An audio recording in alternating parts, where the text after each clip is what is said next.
तो स्टूडेंट्स, आज हम लोग शुरू करते हैं क्या, कोऑर्डिनेट ज्योमेट्री। और कोऑर्डिनेट ज्योमेट्री में भी हम लोग पढ़ेंगे मेनली आज पहले तो बेसिक्स, और फिर उसके बाद गोल हमारा ये होगा कि रिफ्लेक्शन के कॉन्सेप्ट हम लोग सीख जाएं। रिफ्लेक्शन क्या होता है बताएं थोड़ा बच्चों। रिटर्न ऑफ लाइट मतलब एक जो लाइट होती है हाँ, मतलब वापस उसी मीडियम पे आ जाती है, उसको बिल्कुल रिफ्लेक्शन बोलते बिल्कुल हैं। उसी मीडियम पे मतलब मिरर से रिफ्लेक्शन पॉसिबल होता है ज्यादातर, और वाटर सरफेस से भी रिफ्लेक्शन हो सकता है। तो लाइट इधर आई और लाइट वापस इधर चली गई, ठीक है। तो फिजिक्स में आपने पढ़ा होगा कि अगर कोई एक ऑब्जेक्ट यहाँ पे है तो उससे हम लोग दो लाइट ऐसे निकालते हैं और फिर इसी का वापस प्रोजेक्शन ले लेते हैं, और ये इसका थोड़ा सा इधर ले लेते हैं। इसका एक तरीके से रिफ्लेक्शन यहाँ पे बन गया। इसमें याद रखना होता है जितना बड़ा ये होता है उतना ही बड़ा ये होता है। ये बहुत इंपॉर्टेंट है। जैसे ये मान लीजिए आपका पॉइंट ऑब्जेक्ट था, तो पॉइंट ऑब्जेक्ट की इमेज पॉइंट इमेज होगी, ठीक है। तो distance of the object from mirror is equal to distance of the image from mirror. ये कॉन्सेप्ट आपको पहले से पता भी होगा। अभी फिलहाल हम लोग और बेसिक टाइप का कोऑर्डिनेट ज्योमेट्री भी कर लेते हैं ताकि यहां तक हम लोग पहुंचे। बट अभी जो बात बताई वो जरूर याद रखिएगा, काफी लोग को पता भी होगी। तो अब जो बेसिक चीजें हैं वो थोड़ी सी देख लेते हैं जल्दी जल्दी। एक तो ये है कि भाई दो एक्सिस होती हैं, दोनों एक्सिस आपस में क्या होती हैं, परपेंडिकुलर होती है। इसको बोलते हैं एक्स एक्सिस। सब जानते हैं आप, बट फिर भी कंप्लीटनेस के लिए कर रहा हूं। ये एक्स वाई एक्सिस है, और इसे एक्स एक्स डैश और वाई वाई डैश बोलते हैं। इसमें याद रखिएगा ये जो होती है ऊपर की तरफ जाए तो पॉजिटिव डायरेक्शन होती है, और राइट की तरफ जाए तो पॉजिटिव डायरेक्शन होती है। तो उसी तरह ये उल्टा करेंगे तो इधर जाएंगे नेगेटिव डायरेक्शन होगी, या इधर जाएंगे तो नेगेटिव डायरेक्शन होगी।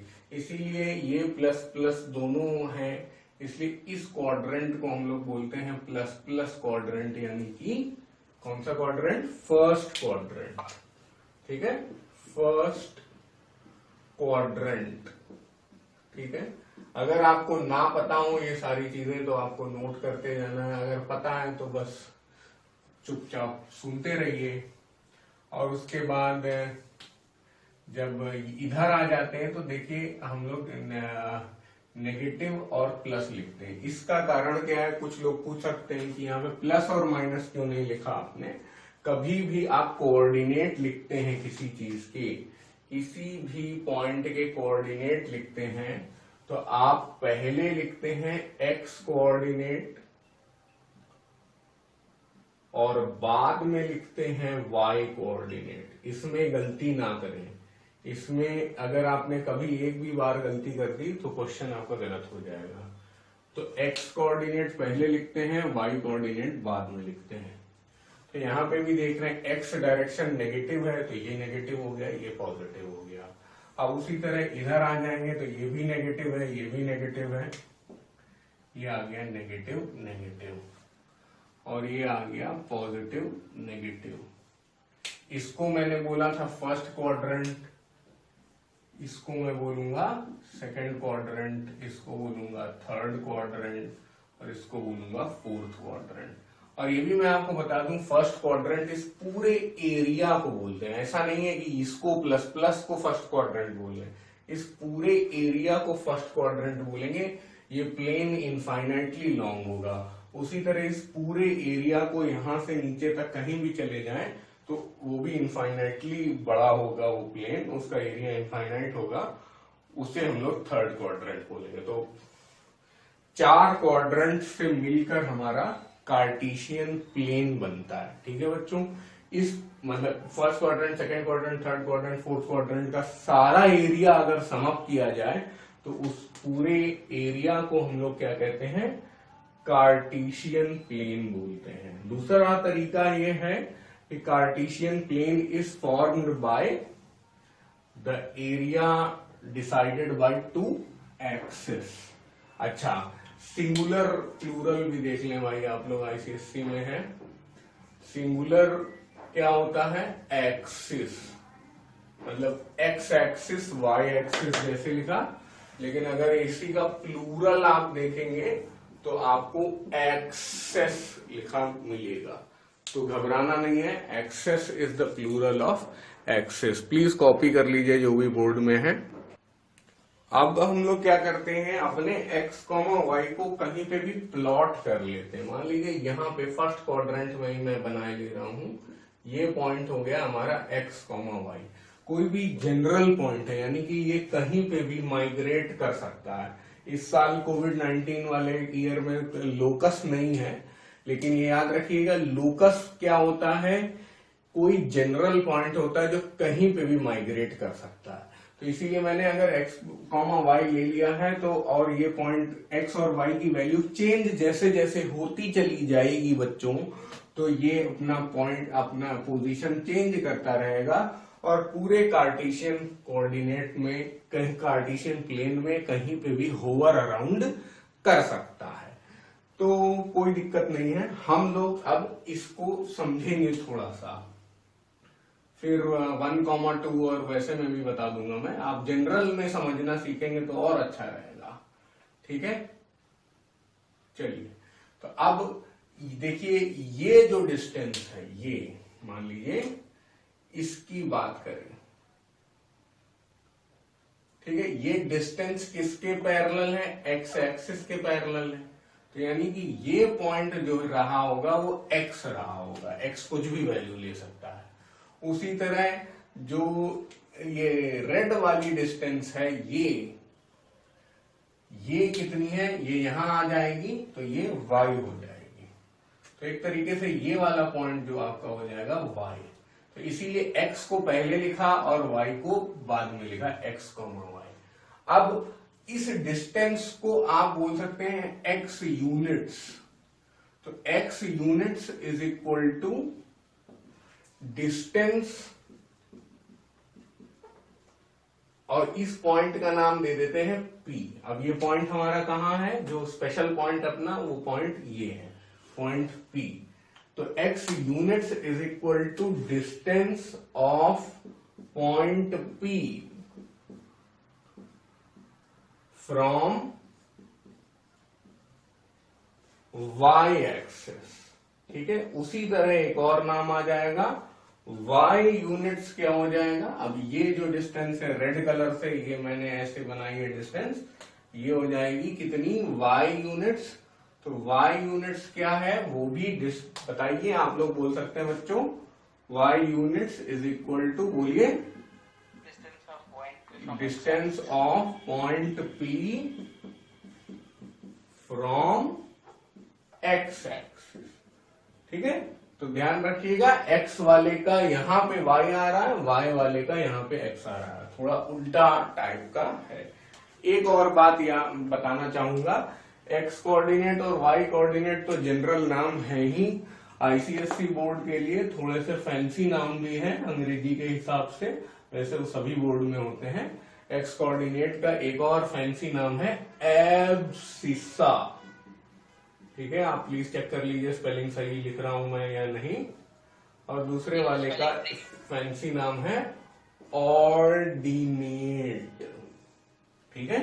तो x कोऑर्डिनेट का एक और नाम है एब्सिसा, और y कोऑर्डिनेट का एक और नाम है केवल ऑर्डिनेट, ठीक है। तो ये भी आप याद रख सकते हैं, थोड़ी बेसिक सी बात है। अब बच्चों हम लोग रिफ्लेक्शन पे आ जाएंगे। अब इतनी बेसिक कोऑर्डिनेट ज्योमेट्री जानने के बाद देखिए, अगर कोई मिरर लाइन ये है, मिरर आपका कैसा भी हो सकता है इस चैप्टर में, हमेशा हम लोग मिरर इमेज ही बोलेंगे। जैसे देखा जाए तो ये वाटर इमेज भी है, ठीक है, लेकिन हर तरह की, चाहे मिरर हॉरिजॉन्टल हो या वर्टिकल हो, इस चैप्टर में हम लोग मिरर इमेज ही हर चीज को बोलना है। तो जैसे ये पॉइंट ए है तो ये पॉइंट ए डैश होगा। अब इसमें कुछ बातें होंगी जो हमें याद रखनी है। अब ये पॉइंट एम हो जाएगा, ठीक है। तो A M A dash is straight line, कोई नई बात नहीं है भाई, है ना, ठीक है। आगे इन सब की इक्वेशन वगैरह की भी बात होगी, मतलब जब थर्ड चैप्टर में जाएंगे हम लोग कोऑर्डिनेट के। और एम इसलिए रख रहा हूं क्योंकि ये मिरर लाइन है, और एम पी लिख देता हूं, चलिए मैं यहां पर। तो ए एम ए डैश, या केवल आप ये लिख सकते हैं, अब स्ट्रेट लाइन है तो ए डैश भी लिख सकते हैं, is perpendicular to M P. ये पॉइंट याद रखिएगा। और तीसरा पॉइंट क्या है कि M is the mid point of A dash. इससे एक नई बात निकल के आती है जो मैं बता चुका हूं, AM is equal to A dash. तो ये तीन ही पॉइंट हैं, ये 3 पॉइंट आगे कहीं ना कहीं क्वेश्चन में यूज हो जाते हैं, तो इसलिए बढ़िया से लिख लीजिए या फिर। तो अभी हम लोगों ने रिफ्लेक्शन थोड़ा सा सीखा। तो मान लीजिए ए डैश है, कुछ और लोग पी डैश बोल देते हैं, पॉइंट पी ले लिया, पी डैश ले लिया।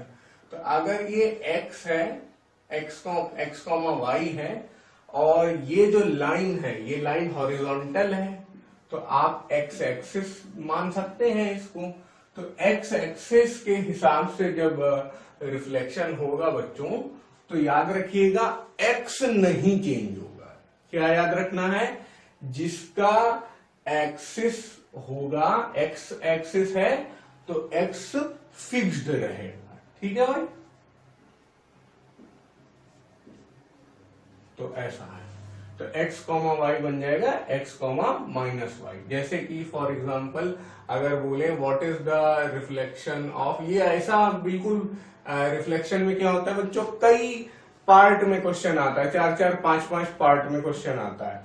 तो अब जैसे पॉइंट P दिया हुआ है 3,-7, तो what is the reflection of point P along x axis.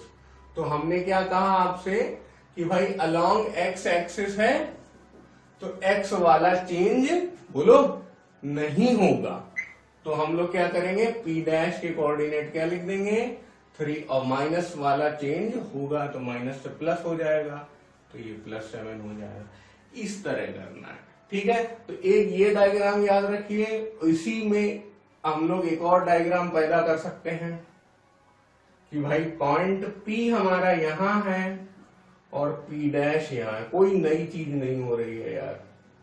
मतलब यहाँ पे हम लोग रिफ्लेक्शन यहाँ से स्टार्ट करके इधर इमेज क्रिएट कर रहे हैं, यहाँ पे हम लोग यहाँ पे इमेज ऑब्जेक्ट रख के इमेज इस तरफ क्रिएट कर रहे हैं। तब देखिए मिरर की जो पॉलिश है, ये थोड़ा फिजिक्स में चले गए हम लोग, तब मिरर की पॉलिश जो है वो इस तरफ चली जाएगी। यहाँ पे पॉलिश वगैरह का भी कोई खास काम मैथ्स में आपको नहीं आएगा। Again this is x axis, तो तब अगर हम लोग यहाँ x, y ले रहे हैं तो फिर भी हम लोग x, माइनस वाई यहाँ पे ले लेंगे। तो बेसिकली देखिए ये डायग्राम और ये डायग्राम सेम है, आप कहीं से भी शुरू कर सकते हैं, किसी को भी ऑब्जेक्ट और किसी को भी इमेज मान सकते हैं। बस यही याद रखना है कि भाई रिफ्लेक्शन अलोंग एक्स एक्सिस होएगा तो एक इस पार होगा, दूसरा उस पार होगा, बस यही करना है इसमें। रिफ्लेक्शन अलोंग एक्स एक्सिस में हमें एक और बात याद रखनी है कि एक्स एक्सिस वाला चेंज नहीं होगा। अब उसी तरह ये जो मैंने आपको बताया ये डायग्राम ही याद रखने वाला है, ये तो इसी का एक तरीके से जुड़वा भाई है, तो कोई नई चीज हम लोग ने यहाँ पे की ही नहीं। तो फर्स्ट वाला डायग्राम मैं बचाए रख रहा हूं और बाकी सब कुछ मिटा रहा हूं। 3,7 केवल एग्जाम्पल ही था। तो ये जो डायग्राम था this was reflection along x axis. अब यहां पे एक और मतलब अलोंग वाई एक्सिस बनाएंगे तो अब ये ऐसा हो जाएगा नहीं। अब फिर आप पॉइंट P को यहां पे रख सकते हैं x, y। इस बार ये खड़ी वाली जो लाइन है ये y एक्सिस है। आइए, मैंने नहीं बताया x एक्सिस हॉरिजॉन्टल होती है और y एक्सिस वर्टिकल होती है। देसी भाषा में देखा जाए तो x एक्सिस पड़ी लाइन होती है और y एक्सिस खड़ी लाइन होती है। ठीक है, तो कोई नई बात नहीं है आपके लिए। अच्छा, अब ये पॉइंट P डैश जो हो जाएगा, यहां पे क्या होगा, अब y नहीं चेंज होगा, जिसके अलोंग एक्सिस अलोंग रिफ्लेक्शन हो रहा है वो नहीं चेंज होगा, तो ये y रहेगा और ये हो जाएगा -x। तो ये समझ में आ गया होगा आपको। अब आ जाते हैं हम लोग क्या कहते हैं, रिफ्लेक्शन अलोंग ओरिजिन। तो ओरिजिन में कोई एक्सिस की बात नहीं करते हैं हम लोग। तब अगर ओरिजिन ये है, इसके अलोंग रिफ्लेक्शन अगर देख रहे हैं तो ये पॉइंट P है x, y, तो कोई एक्सिस ही नहीं है, पूरा ही सब कुछ चेंज हुआ जा रहा है। तो P डैश जो हो जाएगा वो हो जाएगा -x, -y। तो देखिए यहाँ पर अलोंग x एक्सिस चेंज हो रहा है तो केवल y along x axis reflection हो रहा है तो केवल y चेंज हो रहा है। अलोंग y एक्सिस रिफ्लेक्शन हो रहा है तो केवल x चेंज हो रहा है। लेकिन अलोंग ओरिजिन, अबाउट ओरिजिन बोलते हैं यहाँ पर, तो अबाउट ओरिजिन अगर रिफ्लेक्शन हो रहा है तो दोनों x और y चेंज हो रहे हैं। तो ये वाली फोटो जो है वो क्या है, रिफ्लेक्शन अलोंग, क्या बोलते हैं भाई ये लोग, इन द भी बोल रहे हैं, reflection in the X axis ऐसे भी बोल सकते हैं, reflection in the Y axis. ठीक है, और ये है रिफ्लेक्शन इन द ओरिजिन या अबाउट ओरिजिन, कैसे भी बोल रहे हैं आप। ठीक है, तो ये तीनों डायग्राम आप याद कर लीजिए, अपने से कुछ भी एग्जाम्पल बना सकते हैं आप और वो भी आप सॉल्व कर लेंगे, मुझे पता है।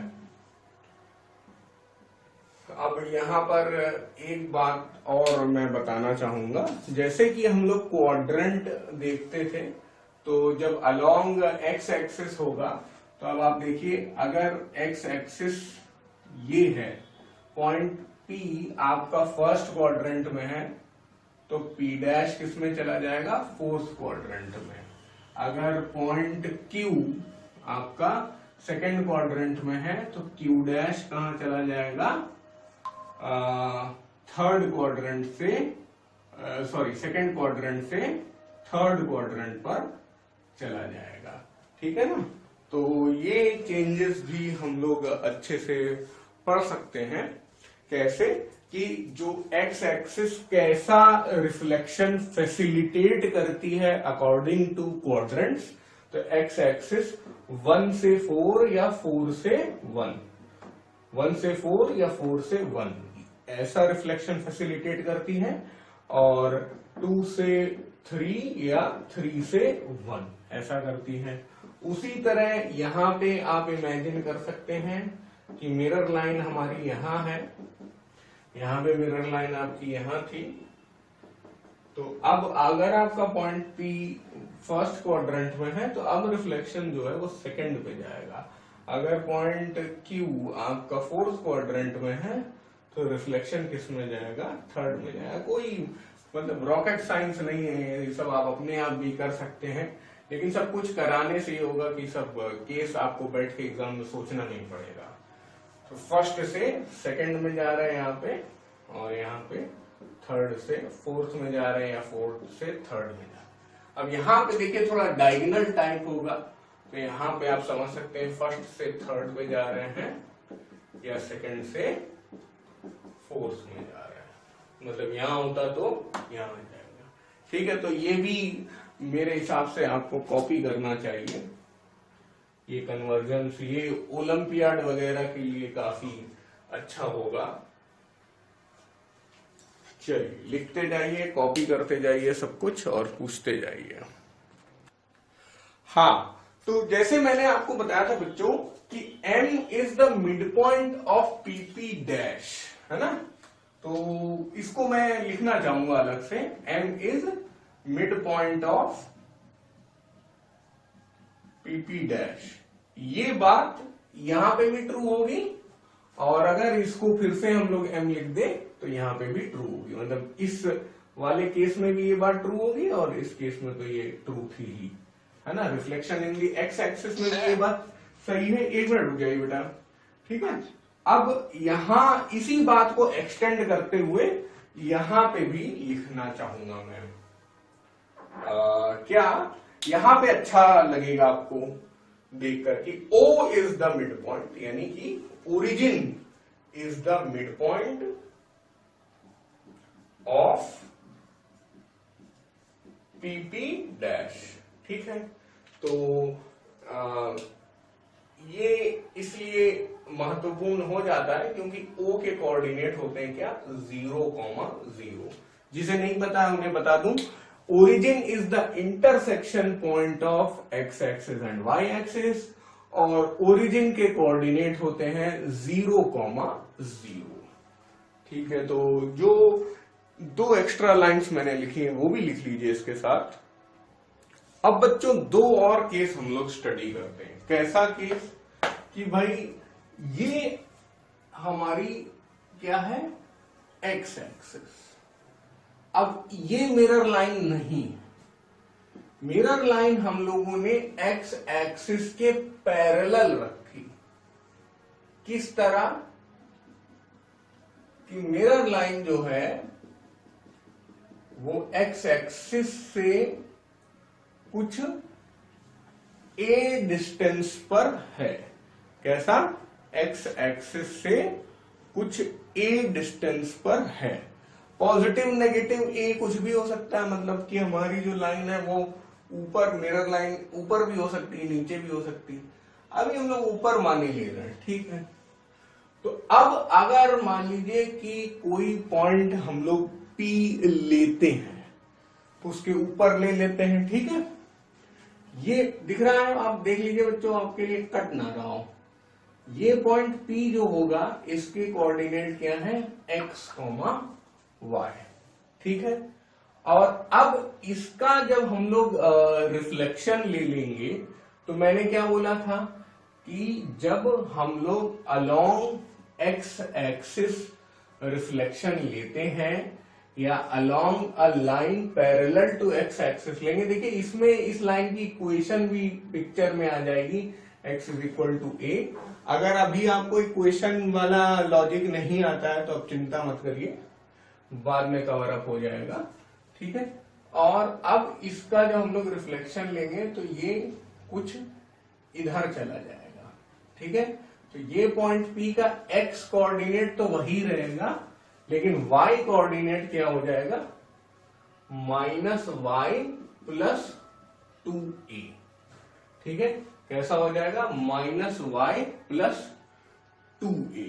तो अभी फिलहाल आप इसे याद ही कर लीजिए, ठीक है, कि जब हम लोग along x is equal to a करेंगे तो हमारा जो कोऑर्डिनेट हो जाएगा x, -y + 2a। आप देखिए अगर रियल मतलब वैल्यूज होंगी, नंबर होंगे, 1 2 3 4 टाइप नंबर होंगे, तो आप आराम से उसको ड्रॉ करके भी कर लेंगे। तब आपको ये फॉर्मूला अगर याद भी ना हो तो भी चल जाएगा। उसी तरह अगर हमारी y एक्सिस है और y एक्सिस मिरर लाइन नहीं है, और हम लोग जब क्वेश्चंस करेंगे बच्चों तो ये चीज आपको और थोड़ा अच्छे से समझ में आएगी। अभी आपको लग रहा होगा ये पता नहीं 2a कैसे आ गया। अभी थोड़ी देर के लिए आप धैर्य रखिए इसको करते हुए।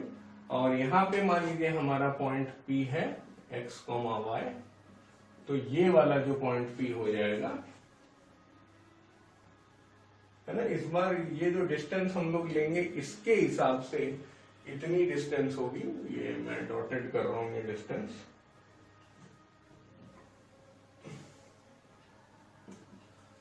ये जो होगा ये p डैश हो जाएगा क्या, इस बार देखिए y एक्सिस के अलाउंग हो रहा है तो y नहीं चेंज होगा और ये हो जाएगा minus x plus 2a comma y। तो y नहीं चेंज हुआ और यहाँ पे आपने देखा x नहीं चेंज हुआ था। तो अभी तो मैं इन दो फॉर्मूला टाइप ही है ये, इनको बॉक्स करे दे रहा हूं फिलहाल, अभी यही आप सीखिए।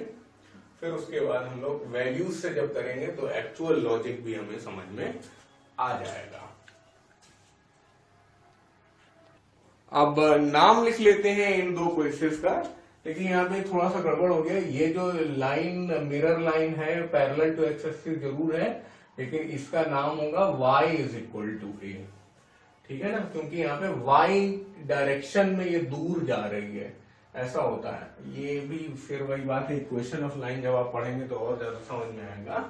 और in line x is equal to a कर लेते हैं। कुछ लोग कुछ बुक्स में यहाँ पे b करके भी आया है, बट मैं दोनों को a के ही हिसाब से समझा रहा हूं, आप कोई भी लिख सकते हैं। तो ये दोनों केसेस अभी आप याद करने के हिसाब से कर लीजिए, फिर से हम लोग इसे विजिट करेंगे क्वेश्चंस के फॉर्म में, तब ज्यादा क्लैरिटी उत्पन्न होगी।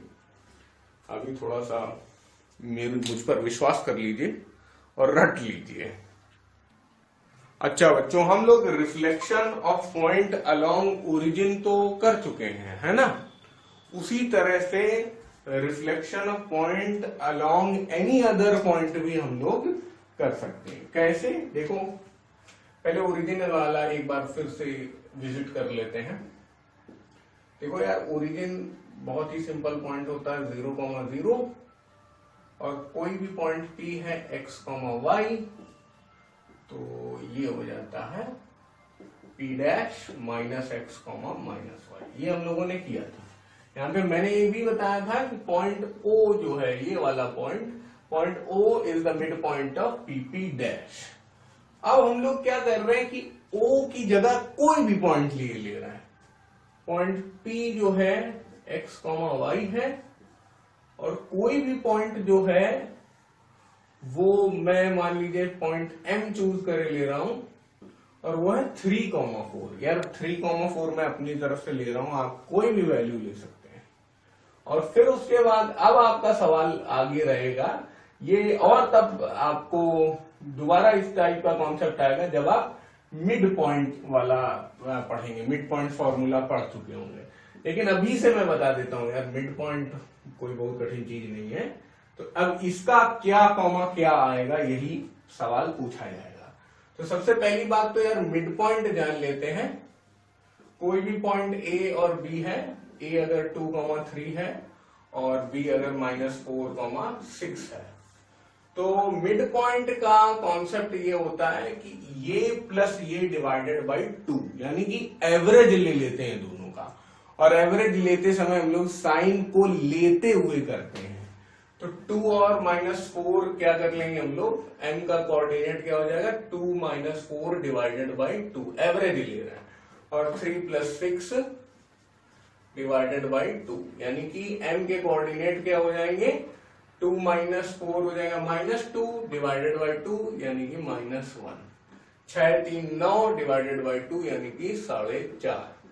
आप 9/2 भी लिख सकते थे, कोई प्रॉब्लम नहीं। यानी कि अब आपने यार मिड पॉइंट निकालना सीख लिया। जब आप मिड पॉइंट निकालना जानते हैं तो यहां से अब देखिए इसका और इसका मिड पॉइंट पहले से हमारे पास है, तो यार हम लोग ज्यादा रिस्क नहीं लेते हैं, इसको A मान लेते हैं, इसको B मान लेते हैं। अब हमारा गोल क्या है कि A और B हमें कैलकुलेट करना है। तो अब बस A हमें दिया है और X हमें दिया है, तो और 3 हमें पहले से मालूम है। तो A कैलकुलेट अगर करना है तो किस रास्ते से जाएंगे, A + x डिवाइडेड बाई 2, है ना। जैसे 2 - 4 डिवाइडेड बाई 2, m निकालने की कोशिश कर रहे हैं। फिर दोबारा y + b या b + y डिवाइडेड बाई 2। लेकिन यार देखो इसकी वैल्यू तो ये 3 पहले से है और इसकी वैल्यू ये 4 पहले से है, तो हम लोग क्या कर लेंगे, a plus X divided by 2 is equal to 3। तो a क्या हो जाएगा 6, a प्लस एक्स क्या हो जाएगा 6, a हो जाएगा 6 माइनस एक्स। और उसी तरह b plus Y divided by 2 is equal to मान लीजिए है क्या 0.4, तो b plus Y is equal to 8 और b आ जाएगा कितना 8 माइनस वाई। अब x कॉमा वाई की जगह कोई भी वैल्यूज रखी जाती तो उसके हिसाब से रिफ्लेक्शन a और b की भी वैल्यू चेंज होती रहती।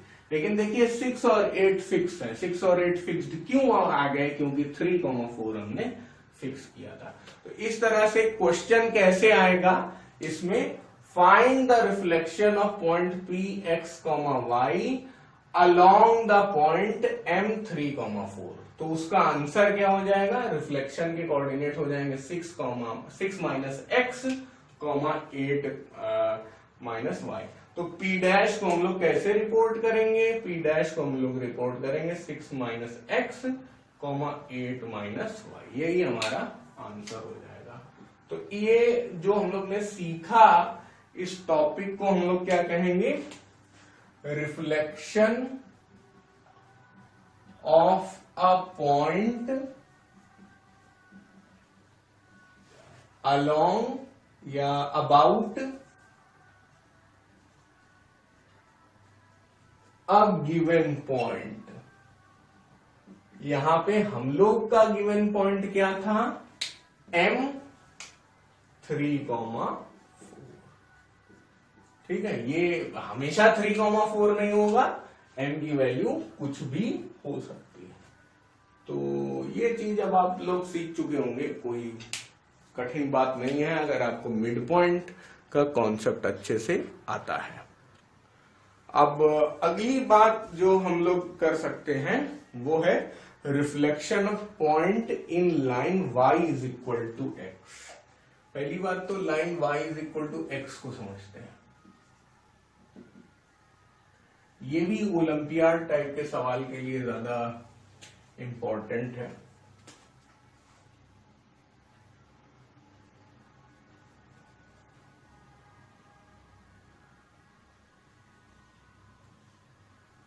ठीक है, तो ये लाइन होती है y is equal to X. Y is equal to X को किसको जोड़ती है, 0,0, 1,1, 2,2, मतलब सारे पॉइंट जो हैं यहाँ पे डबलिंग में होते हैं। मतलब 0 भी 2 बार है, 1 भी 2 बार है, मतलब 1.5, 1.5 इस टाइप की बातें यहाँ पर हो रही है।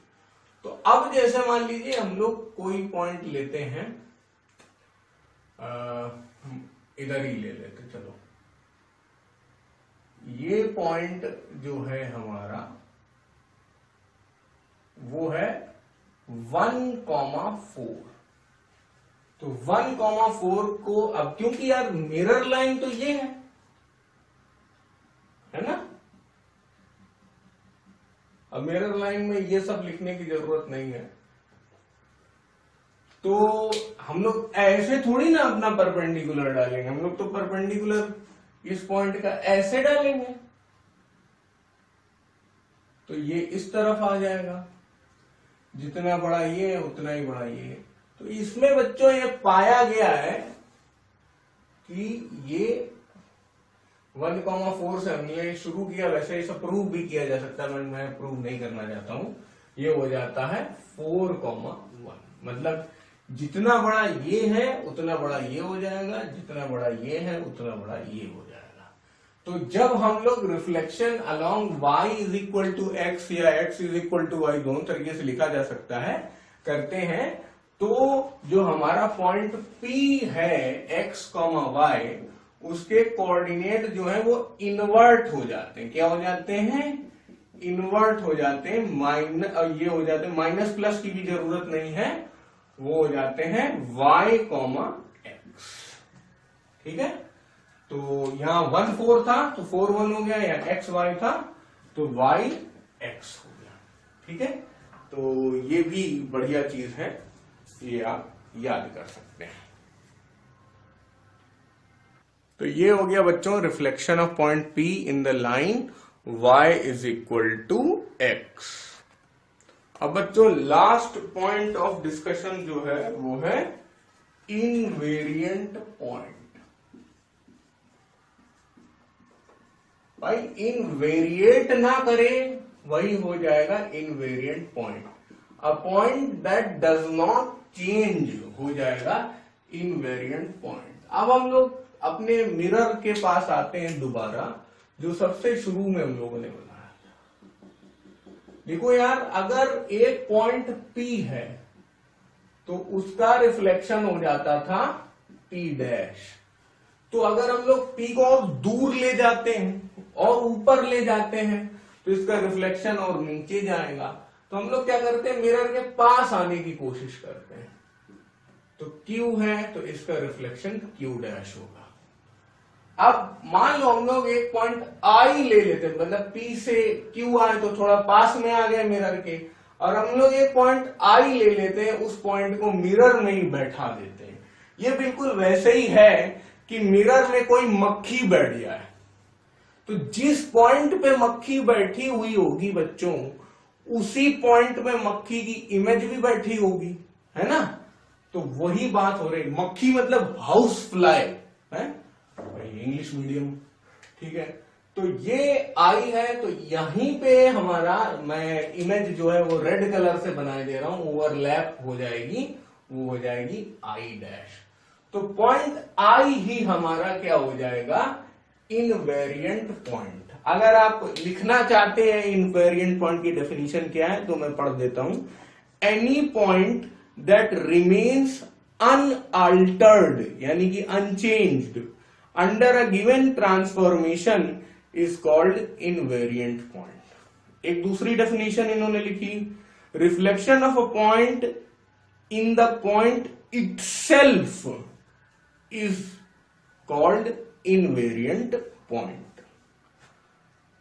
और एक और डेफिनेशन है, a point is called an invariant point with respect to a given line if and only if it lies on the reflection line। तो ये मैंने ही पढ़ाया है आपको, यही मिरर लाइन है, यही रिफ्लेक्शन लाइन है, और वो पॉइंट उसी मिरर लाइन पे ही लाई किया जा रहा है, यानी रिफ्लेक्शन लाइन पे ही पड़ा है, तो वो पॉइंट आई हो जाएगा इनवेरिएंट पॉइंट। आई थिंक बच्चों अब आपको इनवेरिएंट पॉइंट समझ में आ गया होगा, काफी स्ट्रेस कर लिया गया इस पर। तो अब जैसे मान लीजिए पॉइंट आई का कोऑर्डिनेट 1,2 है, और अगर पॉइंट आई मिरर लाइन पे ही लाई करता है तो वो इनवेरिएंट पॉइंट की तरह बिहेव करेगा। तो आई डैश के भी कोऑर्डिनेट वही हो जाएंगे 1,2। तो इनवेरिएंट पॉइंट पे क्वेश्चन आपको इस तरह का आएगा, कई बार मतलब अब बाद में आपको पता चलेगा कि अरे तो मिरर लाइन पे ही लाई करा जा रहा है, तब उसमें पूछा जाएगा is the point and invariant point, तो आपको आंसर यस या नो में देना होगा। तो अगर इमेज के कोऑर्डिनेट और ओरिजिनल पॉइंट के कोऑर्डिनेट सेम हैं तो वो इनवेरिएंट पॉइंट हो जाएगा। फिर से बोल रहा हूं, ऑब्जेक्ट के कोऑर्डिनेट और इमेज के कोऑर्डिनेट अगर सेम है तो ऑब्जेक्ट आपका इनवेरिएंट पॉइंट पर लाई कर रहा होगा।